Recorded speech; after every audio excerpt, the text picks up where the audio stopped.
সুখবর বন্ধুরা, good news. ইউটিউবে চলে এসেছে ধামাকেদার আপডেট। এবার তোমাদের প্রত্যেকের ভিডিও ভাইরাল হবে। তোমরা যারা লং চ্যানেল করেছিলে তোমাদের তো এবার সোনে পে সুহাগা। লং ভিডিও ভাইরাল হবে এবার ঝড়ের বেগে। বুঝতে পেরেছো? কবে থেকে হবে ভাইরাল জানো?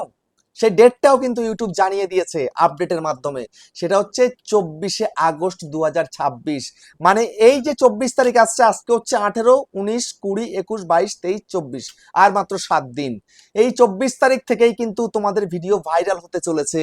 ইউটিউব সেই আপডেট কিন্তু করে দিয়েছে। তো কিভাবে ভাইরাল হবে তোমাদের ভিডিও সেটা জানতে হলে আজকের ভিডিওটা সম্পূর্ণ তোমাদেরকে দেখতে হবে। বেশি বড় ভিডিও হবে না, ছোট্ট একটা ভিডিও হবে। মনোযোগ সহকারে সম্পূর্ণ যদি দেখতে পারো তাহলে তোমাদের ভিডিও তোমরা ভাইরাল করে ফেলতে পারবে। তোমরা যারা লং ভিডিও করে যাচ্ছিলে, 2টো 4টে 5টা 10টা করে ভিউজ আসছিল, তোমাদের ভিডিওতে এবার প্রচুর মাত্রায় ভিউজ আসবে। তোমাদের যাদের ভিডিওতে 500 থেকে 1000 ভিউজ আসছিল, তোমাদের ভিডিওতেও অনেক ভিউজ আসবে। তোমাদের ভিডিও অবশ্যই ভাইরালও হয়ে যাবে, ওয়াচ টাইমও পূরণ করবে, সাবস্ক্রাইবারও পূরণ করবে এবং চ্যানেলটাকে মনিটাইজেশনও করতে পারবে। কিন্তু কিভাবে হবে, কোন মেথডে হবে, ইউটিউব কি জানিয়েছে সেটাই তোমাদেরকে আমি এই ভিডিওতে জানাতে চলেছি। সেই জন্য মনোযোগ সহকারে ভিডিওটাকে দেখো এবং ইউটিউবার হও, চ্যানেলে প্রথমবারের জন্য এলে চ্যানেলটাকে সাবস্ক্রাইব করে দাও, বেল আইকনকে প্রেস করে দাও, আর বন্ধুরা ভিডিওকে লাইক করতে কিন্তু ভুলবে না। লাইক করলে মোটিভেট হই, ভিডিও বানানোর কিন্তু আগ্রহ বাড়ে। আর হ্যাঁ বন্ধুরা, আমি কিন্তু এখন উত্তর 24 পরগনা জেলার বনগাঁয় থাকি। তোমরা চাইলে আমার সঙ্গে দেখা করতে পারো, চ্যানেলের যে কোনো প্রবলেম নিয়ে আমার কাছে চলে আসতে পারো, কিন্তু এর জন্য তোমাকে চার্জ পে করতে হবে। স্ক্রিনে হোয়াটসঅ্যাপ নাম্বার রয়েছে, এই হোয়াটসঅ্যাপ নাম্বারে মেসেজ করবে, কেউ ডাইরেক্ট কিন্তু কল করবে না। আর তোমরা যারা অনেকটা দূরে রয়েছে, আমার কাছে আসতে পারছো না, তোমরা কিন্তু হোয়াটসঅ্যাপ থেকে ভিডিও কল করলে চ্যানেলের যে কোনো প্রবলেমকে সলভ করতে পারবে, কিন্তু এর জন্য চার্জ লাগবে।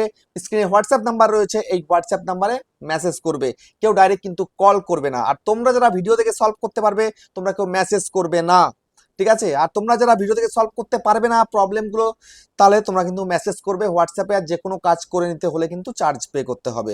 তো এবার আমি তোমাদেরকে বলে দেব যে আপডেটটা ইউটিউব করেছে, সে আপডেটটা আসলে কিভাবে কাজ করে, সে আপডেটটা আসলে কি, কিভাবে ভিউজটা বাড়বে। দেখো, তোমরা অনেকেই শর্ট ভিডিও আপলোড করছো, আর অনেকেই লং ভিডিও আপলোড করছো। তোমরা যারা শর্ট ভিডিও আপলোড করছো, সেই শর্ট ভিডিওটা দেখবে দুই রকম ভাবে কাউন্টিং হয়। একটা হচ্ছে টোটাল ভিউজ কাউন্টিং হয়, একটা হচ্ছে এনগেজ ভিউজ কাউন্টিং হয়। আবার যে এনগেজ ভিউজটা সেটা কিন্তু মনিটাইজেশনে কাউন্টিং হচ্ছে। আর ধরো তোমার একটা শর্ট ভিডিও আপলোড করেছিলে, সেই ভিডিওতে 1 লাখ ভিউজ হয়েছে, ঠিক আছে? এবার 1 লাখ ভিউজের মধ্যে সেখানে এনগেজ ভিউজ কত হচ্ছে? 50,000, 60,000 বা 70,000, ঠিক আছে? সেটা কিন্তু মনিটাইজেশনে কাউন্টিং হচ্ছে। তো এখন মূল কথা হচ্ছে যে এই যে 1 লাখ তোমার ভিউজটা দেখাচ্ছে, সেটা কিন্তু সবাই কিন্তু তোমার ভিডিও ফুল ওয়াচ করেনি। জাস্ট ওপেন করেছে, বেরিয়ে গেছে, বা সামনে এসছে, স্ক্রল করেছে, 1 ভিউজ হয়ে গেছে। ঠিক তেমনি কিন্তু লং ভিডিওর ক্ষেত্রেও কিন্তু এটা কাজ করবে। বুঝতে পেরেছো? কারণ এবার কিন্তু অডিয়েন্সের সামনে যখন ভিডিও যাবে, তখন কিন্তু অনেক বেশি ভিউজ দেখবে অডিয়েন্স। অনেক বেশি ভিউজ দেখা মানে ভিডিওটার মধ্যে এনগেজমেন্টটা ভালো হয়ে যাওয়া। বুঝতে পেরেছো? অডিয়েন্স কি মনে করে জানো? যে এই ভিডিওতে বেশি মাত্রায় ভিউজ এসছে, মানে ভিডিওটা ভালো, তাহলে আমিও দেখি। বুঝতে পেরেছো? তো এখন সেই শর্টসের মতনই কিন্তু ইউটিউব লং ভিডিওতেও কিন্তু কাউন্টিং নিয়ে চলে আসছে।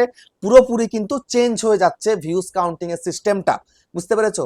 এখন থেকে তোমার ভিডিওতে যদি 1000 ভিউজ আসতো, তোমার দেখবে 1500, 2000, 3000 ভিউজ চলে এসছে। বুঝতে পেরেছো? কিন্তু এনগেজ ভিউজ কিন্তু আলাদা থাকছেই। টোটাল ভিউজটা কিন্তু লোকের সামনে যাবে, আর এনগেজ ভিউজটা তুমি কিন্তু তোমার ওয়াইড স্টুডিওর মধ্যে দেখতে পাবে, অ্যানালাইটিক্সটা। বুঝতে পেরেছো? তো এটা করছে, খুব ভালো হচ্ছে কিন্তু। বুঝতে পারলে? কেননা এই যে বেশি ভিউজ দেখলে কিন্তু মানুষের মনে একটা কিউরিসিটি জাগে যে এই ভিডিওটার মধ্যে এত ভিউজ হয়ে গেল, তার মানে ভিডিওর মধ্যে মনে হয় এমন কিছু আছে যে সবাই দেখেছে। বুঝতে পেরেছো? তো তখন কিন্তু বেশি ক্লিক পড়বে। যাদের ভিডিওতে 1000 করে ভিউজ আছে, তাদের ভিডিওতে মিনিমাম 5 থেকে 10,000 করে ভিউজ আসবে। কেননা ওই যে এনগেজমেন্টটা বেশি হয়ে যাবে। বেশি ভিউজ দেখলে মানুষের কিউরিসিটি জাগে, বেশি করে মানুষ দেখতে চায়। আর যখনই অডিয়েন্সের বেশি হবে, তখন কিন্তু আরো বেশি অডিয়েন্সের কাছে ইউটিউব ইমপ্রেশনটাকে পাঠাবে, তখন কিন্তু বেশি মাত্রায় ভিউজ আসবে। বুঝতে পেরেছো? তো ইউটিউব এটা করে কিন্তু খুব ভালো করেছে। তো এখন স্ক্রল করলেও মিলি সেকেন্ডও যদি দেখে, অডিয়েন্সের চোখের সামনে যদি মিলি সেকেন্ডও তাকে ক্লিক করে, তাও কিন্তু 1 ভিউজ কাউন্টিং হয়ে যাবে। বুঝতে পেরেছো? এটা হওয়াতে না, মানে সত্যি কথা বলতে, অনেক নতুন ক্রিয়েটারের ভিডিওতে লম্বা লম্বা ভিউজ দেখবে, মানে বেশি বেশি ভিউজ দেবে, তখন সেও মোটিভেট হয়ে ভিডিও করতে পারবে, তার ভালো লাগবে, এবং অডিয়েন্সও কিন্তু ওই এনগেজমেন্টটা ভালো দেবে। আর এনগেজমেন্ট ভালো দেওয়া মানে ভিডিও কিন্তু লম্বা ভাইরাল হয়ে যাওয়া। বুঝতে পেরেছো? তো সেই জন্য ইউটিউব যে আপডেটটা করছে 24শে আগস্ট 2026 থেকে কিন্তু করছে। খুব ভালো একটা আপডেট, আমার তো খুব ভালো লেগেছে। তো যাই দেখাক, অ্যানালিস্টে যাই দেখাক না কেন, কিন্তু ভিউজটা তো বেশি দেখতে পাবে। বেশি দেখলে বেনিফিট কিন্তু ক্রিয়েটারেরই হবে। বুঝতে পেরেছো? ক্রিয়েটারের যদি বেনিফিটটা ভালো হয়, তাহলে তার ভিডিও বানাতেও কিন্তু ভালো লাগবে, মনটা চাইবে যে না আমি ভিডিও বানাই। ঠিক আছে, তো এই যে আপডেটটা ইউটিউব করেছে, তোমাদের কাদের কি কেমন লেগেছে আমাকে কিন্তু কমেন্টে জানিও। আবার দেখা হচ্ছে নেক্সট ভিডিওতে।